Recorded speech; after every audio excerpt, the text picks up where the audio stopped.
Testing, 1, 2. Hello, my name is Troy White. I am a financial educator and portfolio manager with Hoodoo Financial. Today, I'm going to talk about something that was on my mind: hip hop, financial literacy, lack thereof, um, in the general gangsterism culture and that mindset around money. So, so many songs and that folks are rapping about popping bottles, um, making it rain, buying cars, and wasting money generally. How to waste money. And, you know, most videos, they show splurging and excess consumption. And my question is, well, what about money management? What about the the proper, I mean, I don't even know what to say proper, the intelligent use of money, the proper stewardship of your resources, and you know those concepts, and and here's why it's so important to me. Why this topic is even important to me. I'm a musician, first of all. That's my first job. That was my first career. Uh, was music related activities. Music industry. And and you know what? I won't even say I'm a musician. I'm gonna say I'm an artist. I made money off of paintings, songs, um, uh, videos.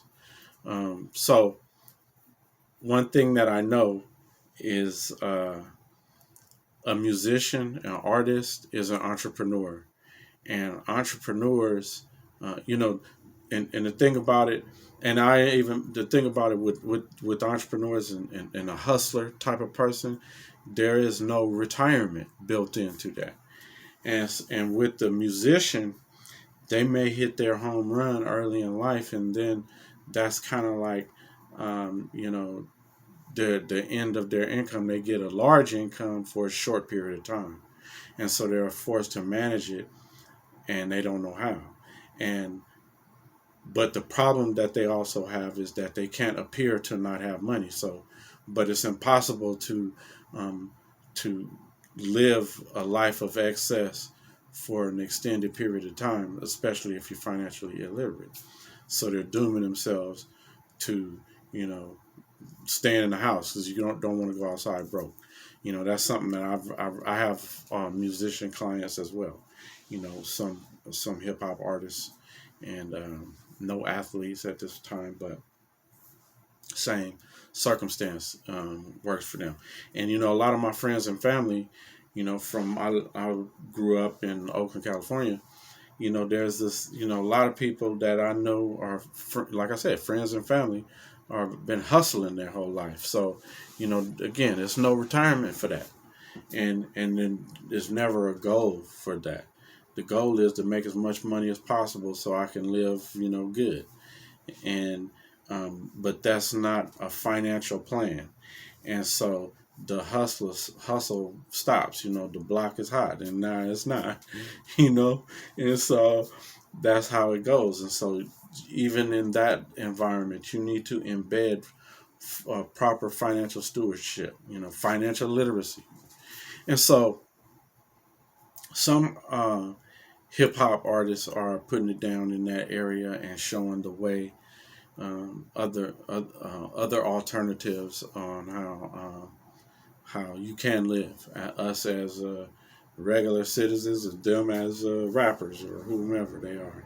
And so, and again, a musician, an artist is an entrepreneur fundamentally, and to get your material into the market is an entrepreneurial endeavor, and you should be in the stock market in real estate and in business. And that's just a fundamental that is true for all people, but it's even more true for hustlers, musicians, folks with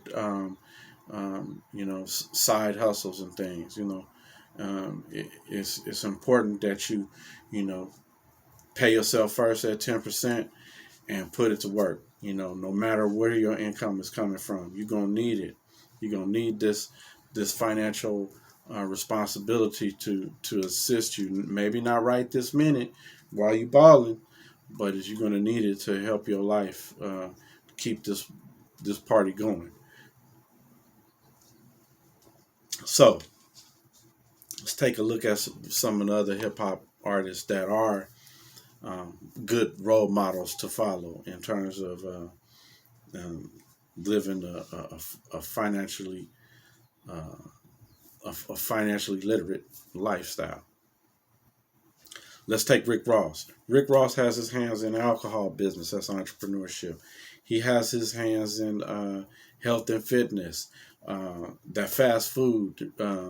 He's got a couple fast food um, different franchise brands. I know, but I know he's deep into Wingstop. And I know he just bought one for his son, which is an excellent idea. And that was as a 16-year-old birthday gift.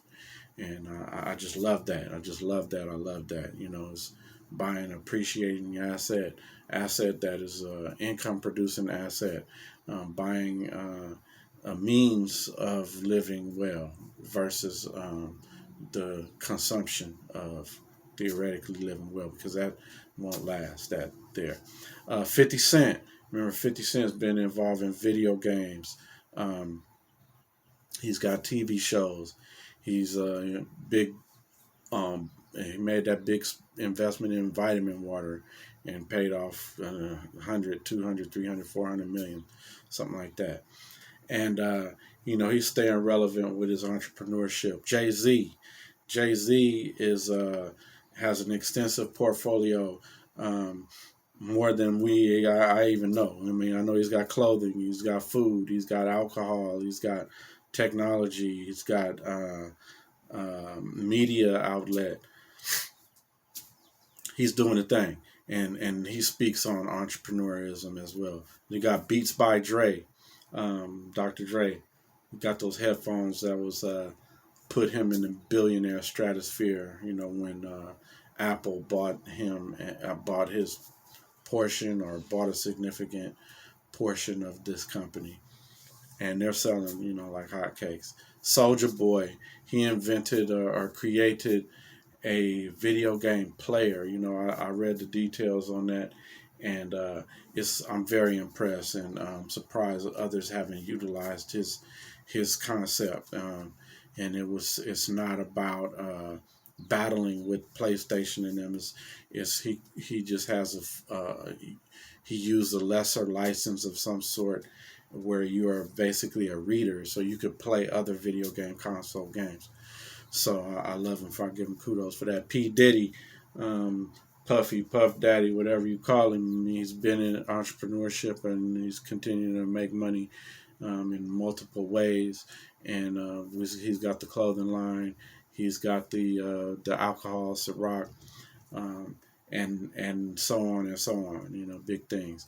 Master P, we can't leave out Master P. He's an entrepreneur in the music industry, and ventured off in movies and lots of other areas. We got E40. He's got liquor. He's perfecting it. I mean, he's out here in California where I'm at, and we just a short drive to Napa, and it's a lot of resources up there. So I know he's taking advantage of that proximity to grow his wine brands, as well as like some other alcohol he's got. And there's some rappers that talk about financial planning, concepts in their raps. Biggie, I wrote down a few to go over. Biggie talks about investing in a 529 plan in an indirect way. He says, take a better stand, put money in my mom's hand, give my daughter a college plan so she don't need no man. And so, I love that one because, if we want I don't have a daughter, but I've got nieces, and if you want them to grow up positive and have that freedom to be themselves and do for themselves and to excel, they need to not need someone. And by you starting that ball off with the 529 plan, things like uh, uniform gifts to minors account, the custodial accounts, to you can build portfolios for your kids, and there's a lot of other tools to use to invest for your kids, but 529 plan is an excellent way to do that. Roth IRAs can help you and the child in that case as well. All right, and so Drake speaks on diversification in an indirect way. He says, "Oh well, I guess you win some, you lose some, as long as the outcome is income." And you know that speaks to diversifying your portfolio with the knowledge that, hey, all of them are not going to be doing good all the time. So, but I need consistently the outcome to be income for me. I need growth, I need gain. And so diversification is important, and that's embedded in some of Drake's words. Creating side hustles, Jay-Z talks about this, and so do many other uh, rap artists. But just here's a little snippet. I sell ice in the I sell ice in the winter. I sell fire in hell. I'm a hustler, baby. I sell water to the well. And so, as speaking of, hey, you got to have the ability to be an entrepreneur, to look for opportunities, to find a product that you can buy low and sell high. That's fundamentally what we need to do. And Kanye West speaks to some of the need for financial planning. He says, having money isn't everything, not having it is. And that is a true statement, as true as it can be. When you got some, it's not everything. It's not all about money, money, money. You want to help the world. You want to help others. You want to help the family. You think might have modest desires, but not having money is the worst thing in the world. And so we need to properly engage in financial planning to plan for what we need and what we desire and what our goals are and what our goals are for our family. It's not all about you. It's not all about you and not caring about money.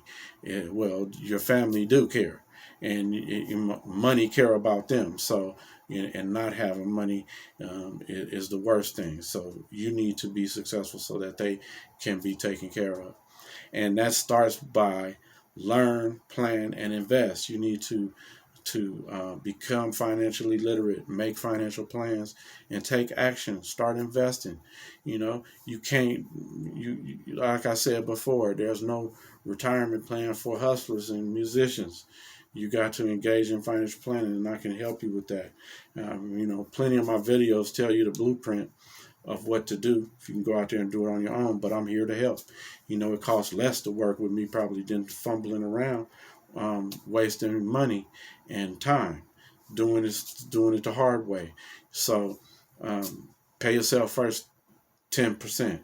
And so let's start putting that 10% to the proper use. So please like, share, and subscribe. And I'll leave my contact information in the description. We can discuss how I can help you as well. All right. Holla.